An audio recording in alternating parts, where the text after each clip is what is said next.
of Idaho students. Yeah, days after their tragic deaths, police have yet to identify a suspect, and it's left a small college town on edge this morning. We're talking to a prosecutor involved in the case in a moment.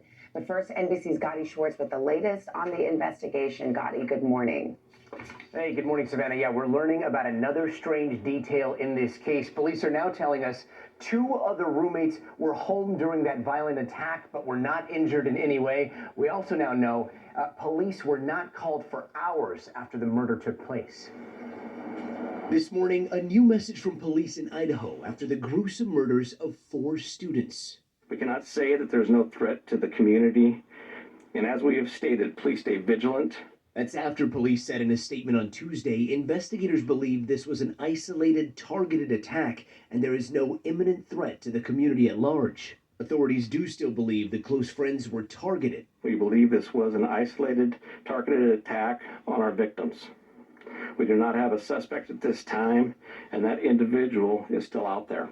Police still searching for the murder weapon. The 4 were stabbed with a knife, but no weapon has been located at this time. They say there were no signs of forced entry at the home where the bodies of Kaylee Gonzalez, Maddie Mogan, Xana Kernodle, and Xana's boyfriend Ethan Chapin were found. And now police revealing for the first time that 2 other roommates were home at the time of the attack but were not injured.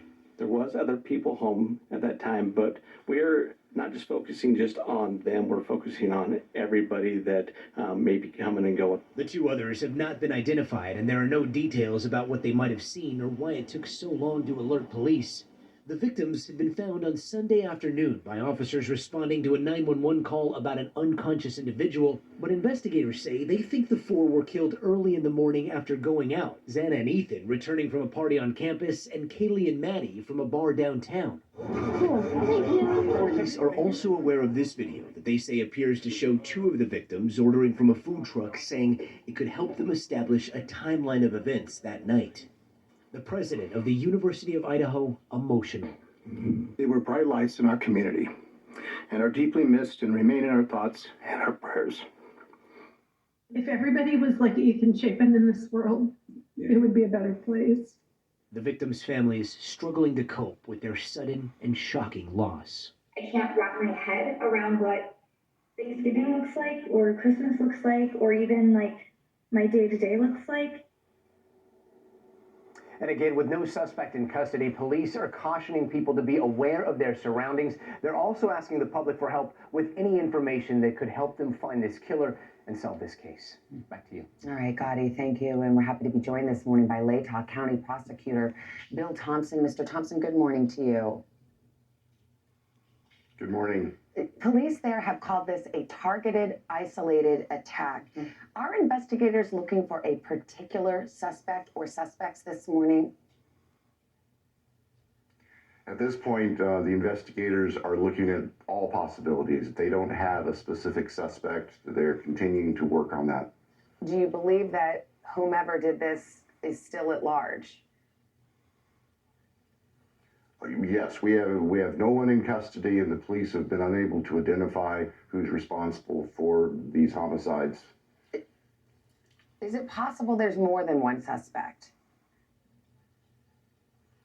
It certainly is possible. That's the purpose of the investigation. That's why we're really hoping for any information from the public that can help the investigators recreate everyone's activities Saturday night and early Sunday morning.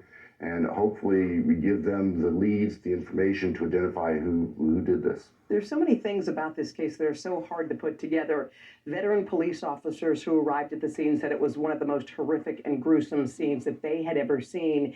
Yet somehow there were 2 roommates who were in the house who apparently didn't hear anything. What are the red flags you have there, and are those roommates considered persons of interest? Well, anybody who might have knowledge is considered persons of interest at this point. As far as suspects, I don't believe so. The investigators continue to work hard trying to interview everyone who might have any information and hopefully figure out and identify what occurred and why and who's responsible. As we understand the timeline, and we recognize that this is an investigation very much ongoing, the 4 came home early in the morning, Sunday morning, let's say 1:45, 2 o'clock in the morning, something like that. The 911 call didn't come until midday the next day. Does that raise any red flags for you? How do you explain that? I think the investigators are trying to ascertain why there was a delay and what actually occurred, what was heard.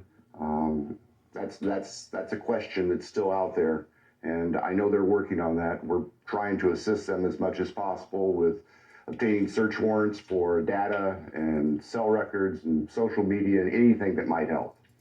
Do you know who called 911? Can you reveal who reported this?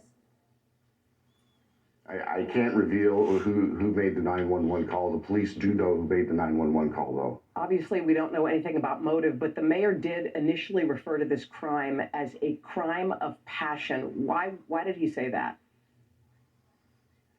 I can't speak for Mayor Betke. To my knowledge, there is nothing to indicate that this has been determined to be a crime of passion. We know it's just a horrible crime, and 4 young lives have been lost. And finally, initially, investigators and the police had said the community has nothing to worry about. Now they've sort of said, well, of course we should be vigilant because there is a suspect or suspects still at large. What is your message to that community this morning? Well, I think the fact of the matter is that whoever is responsible for these murders is still at large. The investigators do not know who that person is. From what they've told my office, they believe that this was what they call a targeted attack and not just a random act of violence. And I think they tried to communicate that, but obviously that communication didn't work very well.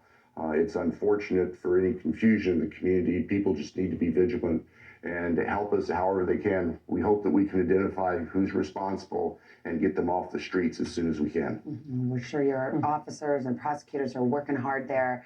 Thank you so much, Latah County Prosecuting Attorney Bill Thompson. Thank you for your time this morning, sir. You're very welcome. Keep us in your thoughts, please. We will. Well, thank you so much.